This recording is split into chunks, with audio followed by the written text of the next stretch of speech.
one more key point I want to point out before you go through the process of even grinding this reel.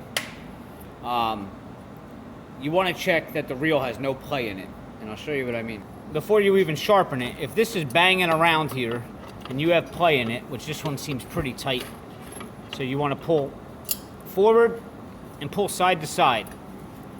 Make sure there's no play in this reel. Otherwise, that's defeating the purpose of putting that on the grinder. Because once you put that on the grinder and those bearings are loose, that reel's just going to go up and down. You're not even going to get an even sharpen on this thing. Okay, so if this thing is loose at all in any way, you're going to need to go ahead, and that's a totally different video that I have up already, and replace these bearings on each side before you even sharpen it. But this reel's tight. I got no play in it, so Pete's going to pull that reel up onto those two little grooves in the front there. See the grooves there? And they're going to fall right in there. If it doesn't seat down, that means that your reel is resting on the stone, which we're still clear there we're not. All right, so are you seated good there, Pete?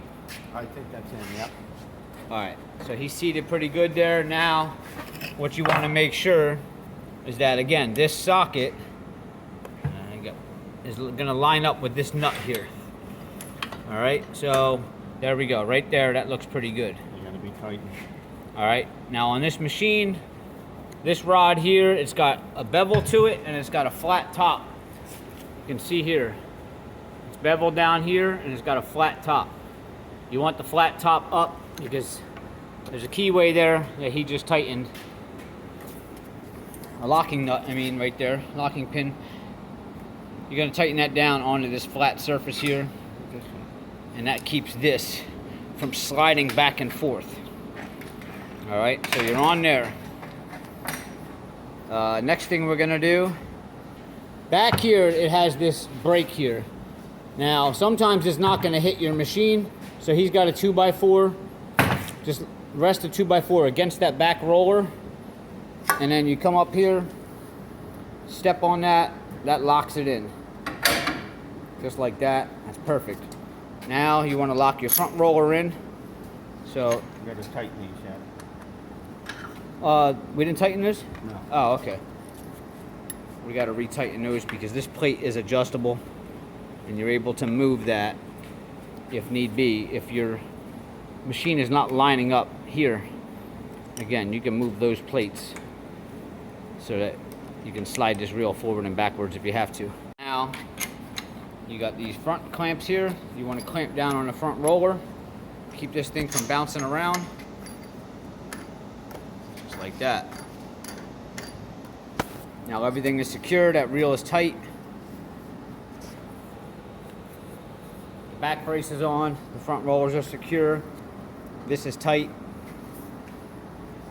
Now we're going to go down to adjusting all your settings down here.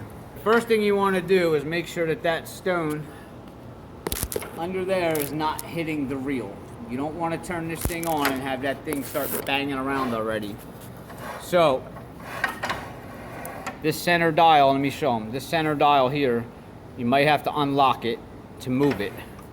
All right, but that's going to move this back and forth. Go ahead, Pete. And then you can kind of look underneath and make sure you're not making any contact as that's moving back and forth. Because you want to start with no contact. So if you look here, adjust your blade. I'm just missing that stone. And that's what you want. Then you move, just take note of how far it is from the stone and slide that to the other side. And make sure you got about the same height from the blade to the stone on that side. But you don't want it hitting just yet.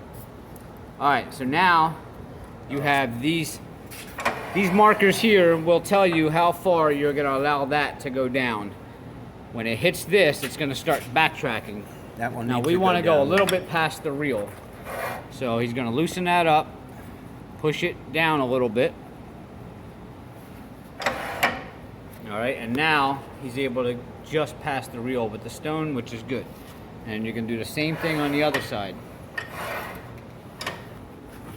At the very end, after you're done sliding this around, make sure you turn this knob to tighten it, because that's going to allow this, when you turn the machine on, to go back and forth. If this is loose and you turn that traverse on up there, you're going to say, why isn't the wheel going back and forth with the grinding gear? Because this isn't locked. Lock that in. Now the machine should be ready to grind, and there shouldn't be any contact when you first start it. When he starts this, if anything happens at all, keep your hand on this the whole time when this thing makes its first couple passes, because you don't know if a nut fell in there or a bolt or whatever. Just keep your hand on the master stop in case you have to stop. So just like that. All right, so we're gonna start the cylinder and the grinding wheel. All right, now, yeah, hit that. All right, so that will start. Just make sure nothing's bouncing around.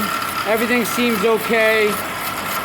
Now, before we hit the traverse, you should be okay because we slid it back and forth and there was no contact. So we can go ahead and hit the traverse.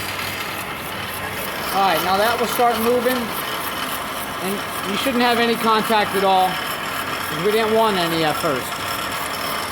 We want to be able to adjust this manually. All right, now you can see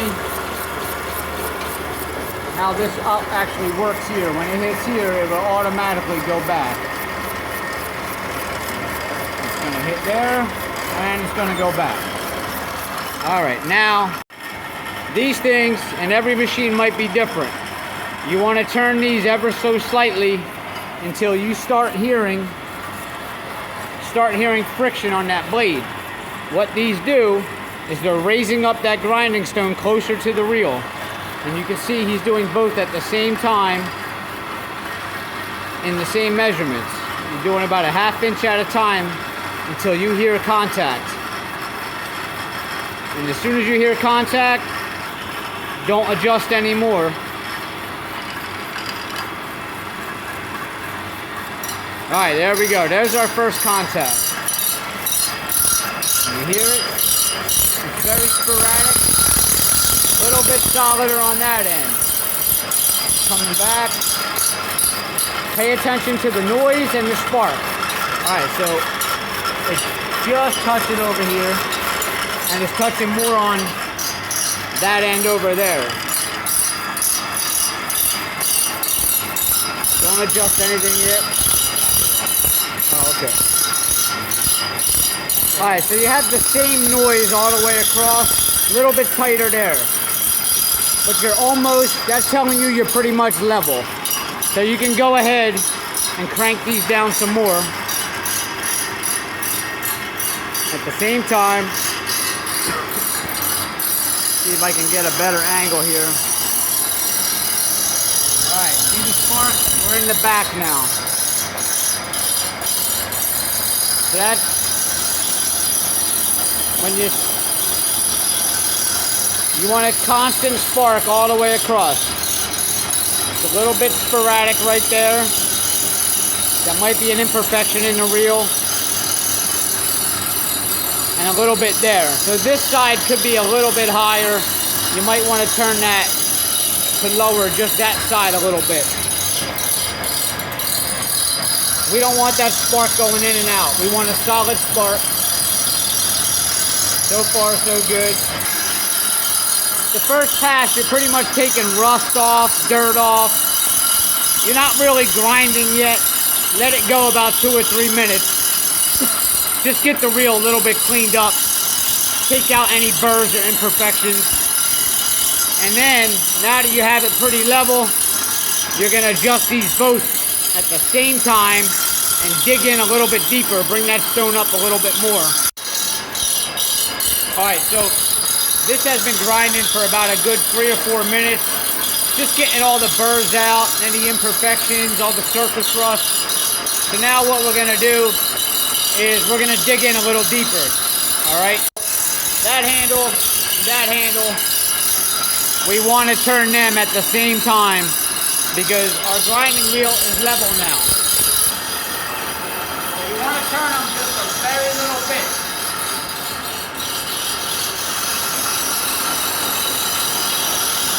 That's it. I turned them about a ½ inch on each side, and you can hear the noise change. Take a look. Now now we're back. We got much better spark now. Now we're grinding.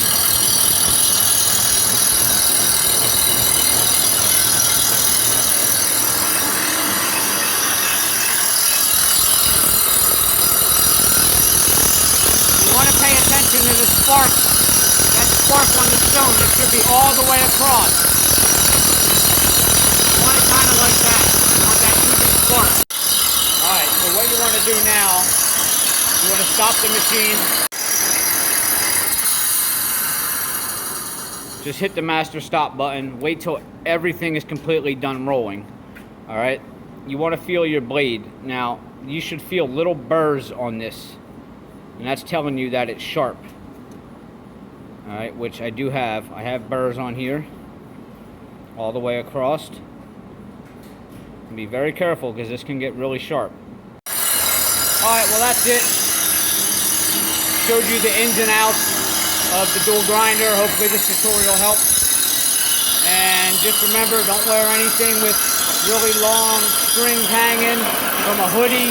No necklaces, jewelry, nothing like that. Because if it gets stuck in that reel, it's going to either break your jewelry or mess you up pretty bad. If not, kill you. Alright, we'll see you next time.